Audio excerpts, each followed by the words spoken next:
Hi friends, welcome back to my YouTube channel. ఈరోజు మా స్టూడెంట్తో అయితే బ్లౌజ్ కట్ చేపిస్తున్నాను. ఒకసారి అయితే చూసేయండి అందరూ. ఫస్ట్ ఆఫ్ ఆల్ షోల్డర్ ఎంత ఉందని కొలత పెట్టేసుకునింది. 11 ఇంచెస్ ఉంది. కానీ ఇలా కాదు, ఈ విధంగా తిప్పి పెట్టాలి అని అయితే నేను చెప్తా ఉన్నాను తనకు. తర్వాత లెంత్ చూసుకోమని చెప్తా ఉన్నాను. లెంత్ వచ్చేసి ఎంత ఉందో పెట్టిన తర్వాత షోల్డర్ పెట్టాలి.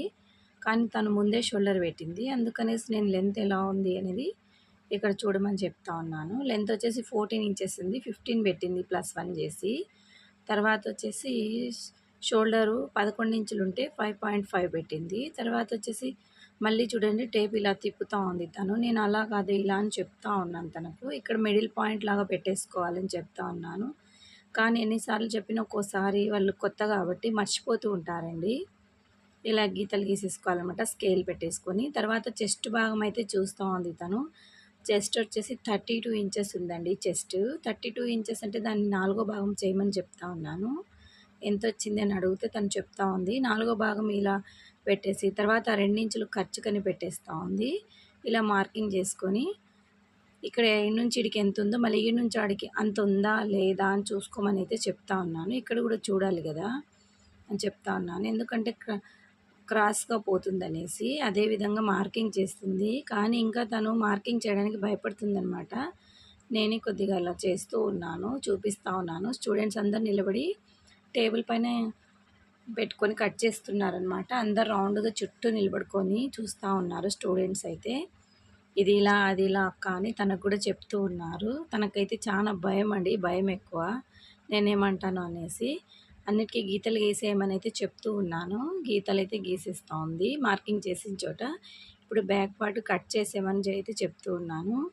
సరే ఒకసారి చూద్దాము నీకు ఎలా వచ్చింది, బ్యాక్ వచ్చిందా లేదా అని నడుం భాగం అయితే చూస్తూ ఉన్నాను. సరిపోయింది సెట్టింగు. ఇక్కడికి వచ్చేసి 1.5 ఇంచు మార్కింగ్ పెట్టేసుకోవాలి క్రాస్గా. ఈ నుంచి ఇడికి మిడిల్కి వచ్చే విధంగా కర్వ్ షేప్ అయితే గీసుకుంటే మనము రౌండ్గా సంఖ భాగం అయితే రౌండ్ అనేది ఇలా వచ్చేస్తుంది. అందుకనేసి నేను ఈ విధంగా గీస్తూ ఉన్నాను. వాళ్ళని కూడా ఏ విధంగా గీయాలి అనేది చూపిస్తూ ఉన్నాను. సంఖ అయితే సరిపోతుందా లేదా ఉల్టా చేసి మరి చూసుకోమని చెప్తా ఉన్నాను. ఇలా చూసుకోవాలి మీరు వస్తుందా లేదా అని చెప్తూ ఉన్నాను. కరెక్ట్గా వస్తుంది అని చూస్తూ ఉంది తను, సంఖ ఏ విధంగా ఉంది అనేసి. ఇప్పుడు షోల్డర్ అయితే చూసింది. షోల్డర్ ఇట్లా పెట్టి చూసుకోవాలి, ఖర్చులకు ఇక్కడ కొద్దిగా అక్కడ కొద్దిగా వదిలేసుకోవాలని అయితే చెప్పాను. తనైతే అదే విధంగా చేస్తుంది. ఆల్రెడీ ఇవన్నీ వీళ్ళకి నేర్పించానండి. మళ్ళీ నా ముందు కట్ చేసేసరికి భయం అనిపిస్తుందంట వాళ్ళకు. భయం అనిపించేసి కొంచెం తడబడుతూ ఉన్నారు. అందుకనేసి మళ్ళీ ఇంకొకసారి నేను చెప్తూ ఉన్నాను వాళ్ళకు ఏ విధంగా అనేసి. 10 ఇంచెస్ అయితే నెక్ పెట్టేస్తూ ఉంది. 10 ఇంచెస్ డీప్ నెక్ అనేసి 10 ఇంచెస్ పెట్టుకొని అక్కడ ఒక 1/2 ఇంచు రౌండ్ షేప్ తీసుకుంటుంది తను. ఇలా కాదు రౌండ్ ఈ విధంగా చేయాలని కూడా నేను చూపిస్తూ ఉన్నాను. ఇప్పుడు నెక్ కొలుచుకోమని చెప్పాను తనకు. సరిపోయిందా లేదా అని కొలుచుకుంటుంది. బ్లౌజ్ పెట్టేసి సరిపోయింది మేడం అని అనింది తనైతే. ఇప్పుడు కటింగ్ అయితే బ్యాక్ పార్ట్ కట్ చేసేస్తోంది. ఇప్పుడు బ్యాక్ పార్ట్ తర్వాత హ్యాండ్స్, తర్వాత ఫ్రంట్ పార్ట్ అన్నీ కటింగ్ అయితే ఈ వీడియోలో చూపిస్తాను. ఫస్ట్ టైం కనుక నా ఛానల్ చూస్తున్నట్లయితే సబ్స్క్రైబ్ చేసుకోండి, లైక్ చేయండి మరియు షేర్ చేయండి.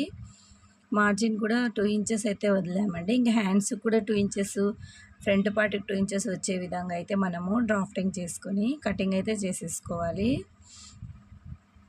ఇలా అనమాట. తర్వాత హ్యాండ్స్ కట్ చేస్తుంది తను. 4 ఫోల్డింగ్స్లో వేసింది. హ్యాండ్ పొడవు ఎంత ఉంది అనేది కొలత పెట్టేసుకుంటా ఉంది. దానికి 1 ఇంచు ఖర్చులకు కలుపుతూ మార్కింగ్ అయితే చేసింది. ఇక్కడ కూడా సేమ్ అదే మార్కింగు. ఇలా స్కేల్తో గీత గీసుకున్న తర్వాత కింద వచ్చేసి 3 ఇంచెస్ డౌన్ చేస్తూ ఉందన్నమాట సంఖ భాగము. కానీ మనం ఏమనకపోతే సైలెంట్ ఉంటే మాత్రము తను బాగా చేస్తుందండి. అలా కాదు ఇలా అని పిల్లలు చెప్పేసరికి నేను కూడా అక్కడే ఉన్నాను కదా, అందుకనేసి కొంచెం భయం వేసిందంట. తడబడుతూ చేస్తూ ఉంది. ఇలా అనమాట. ఈ విధంగా క్రాస్ అయితే చేసింది. హ్యాండు బాగానే చేసింది కరెక్ట్గా. కొద్దిగా షేప్ అనేది ఇలా రావాలి అని అయితే చెప్తూ ఉన్నాను నేను. ఇలా వచ్చిందంటే మనకి నీట్గా సెట్ అవుతుంది. దానికి మనకు ముడతలు అట్లా ఏం లేకుండా బాగా వచ్చేస్తుంది హ్యాండ్ అని అయితే నేను చూపిస్తూ ఉన్నాను తనకు. నేను గీసిన ప్రకారమే తనైతే కట్ చేసేస్తూ ఉంది మార్కింగ్. నేను లేనప్పుడు మాత్రం బాగా మార్కింగ్ చేసేసుకొని బాగా కుట్టేస్తారండి వీళ్ళు. నేను వచ్చినప్పుడు మాత్రం భయమేస్తుందంట. మరి ఎందుకో మరి ఇలా చేస్తారు పాపం మా స్టూడెంట్స్. ఇప్పుడైతే ఫ్రంట్ పార్ట్ చూపిస్తున్నానండి. ఫస్ట్ డాట్ వరకు ఇలా మార్కింగ్ చేసేసుకొని దాన్ని ఇట్లా ఫోల్డ్ చేసేసుకోవాలి.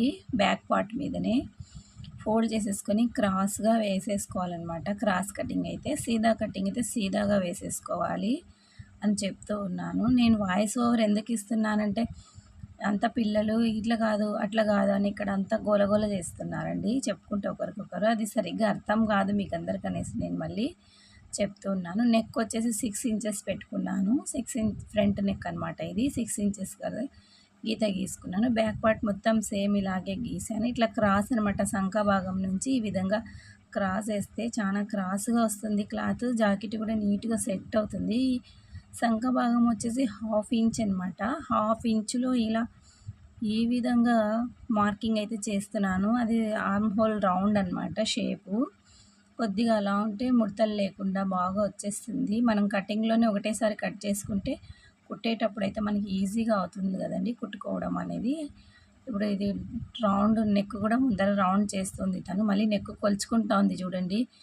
కరెక్ట్ వచ్చింది మేడం అని కూడా చెప్తా ఉంది. కొద్దిగా కిందికి డౌన్ చేసుకో అప్పుడు సెట్ అవుతుంది. ఇట్లా రౌండ్‌గా కుట్టేసరికి చిన్నగా అవుతుందని చెప్పి నేను మళ్ళీ పెట్టేసి ఇచ్చాను ఆమెకు. అట్లా అనేసి మళ్ళీ అవును మేడం కరెక్టే అన్నట్టు పెడతా ఉందనమాట. మీకందరికి ఈ వీడియో నచ్చింటే లైక్ చేయండి, సబ్స్క్రైబ్ చేసుకోండి, మరి ఈ వీడియోని షేర్ చేయండి. మళ్ళీ మళ్ళీ ఇలాంటి వీడియోల కోసం కామెంట్ కూడా చేస్తూ ఉండండి. మీకు ఏది కావాలన్నా అది చేస్తుంటాను. ఇక్కడికి వచ్చేసి 4 ఇంచులకు మార్కింగ్ చేసుకున్నాము. ఫ్రంట్ భాగంలో ఇంచున్నర పెట్టి క్రాస్ షేప్ అయితే తీసాను. ఉక్సుల పట్టీకి ఇంత సరిపోతుంది. పై భాగం ఇంత ఎక్స్ట్రా వచ్చిన కుట్లకనేసి టక్స్‌కనేసి వెళ్ళిపోతుంది. సరిపోతుందిలే అని చెప్తూ ఉన్నాను. అలాగే వాళ్ళు కూడా మార్కింగ్ చేసేసుకున్నారు. ఇప్పుడైతే కటింగ్ చేసేస్తుంది. నెక్ రౌండ్ రాలేదు అనేసి మళ్ళీ నేను నచ్చక ఇలా రౌండ్‌గా చేశాననమాట. వాళ్ళు సరిగ్గా గీయలేదనేసి. ఇప్పుడు సరిపోయింది. ఇక్కడ క్రాస్ షేపు మీకు టక్స్ పెట్టుకొని మధ్యలో ఫ్రంట్ డాటు మరియు పైన కుట్లకు, కింద కుట్లకు వేసేసరికి కరెక్ట్‌గా వచ్చేస్తుందని అయితే చెప్తూ ఉన్నాను. మార్కింగ్ అయిన తర్వాత వీళ్ళైతే కట్ చేసేస్తా ఉన్నారు. ఇప్పుడు ఫ్రంట్ పార్ట్ అనమాట ఇది. తర్వాత క్రాస్ బెల్ట్స్ అవన్నీ కట్ చేస్తాము. క్రాస్ బెల్ట్ వచ్చేసి 2.5, 3.5 పెట్టుకుంటే సరిపోతుందండి. ముందు భాగం 3.5, వెనక భాగం 2.5 సరిపోతుందనమాట. ఇదైతే కట్ చేస్తాం. ఇదైతే లైనింగ్ అనమాట. మెయిన్ క్లాత్ పట్టు క్లాత్ తెచ్చుకునింది ఆ అమ్మాయి. జాకెట్ పీసెస్ దొరుకుతాయి కదా బనారస్‌లో. అటువంటివి తెచ్చుకునింది. దాని మీద వేసి కట్ చేసి కుట్టుకొని రేపు తీసుకొస్తాను మేడం అని నాతో అయితే అంటా ఉంది. సరే ఖచ్చితంగా కుట్టుకొని ఒకసారి నువ్వు ఇంటి దగ్గర వేసుకో, నీకు ఎలా సెట్ అయింది అనేది వచ్చి చెప్పు నాకు అని చెప్పాను. సరే మేడం అలాగే కుట్టుకొని వేసుకొని చూసి మరి మీకు చెప్తాననింది. నెక్స్ట్ రోజైతే ఆ అమ్మాయి చూడండి కట్ చేయడానికి కూడా పాపం ఎంత భయపడుతూ చిన్నగా కట్ చేస్తూ ఉంది. కానీ ఎవరికైనా సహజమేనండి. స్టూడెంట్స్ అన్నాక టీచర్ ఎదురుగా ఉంటే ఇలానే ఉంటుంది. మీరందరూ ఏమంటారో కామెంట్లో చెప్పండి నాకైతే. చూడండి ఈ విధంగా కట్ చేసుకొని మెయిన్ క్లాత్ మీద వేసేసుకోవాలి. Thanks for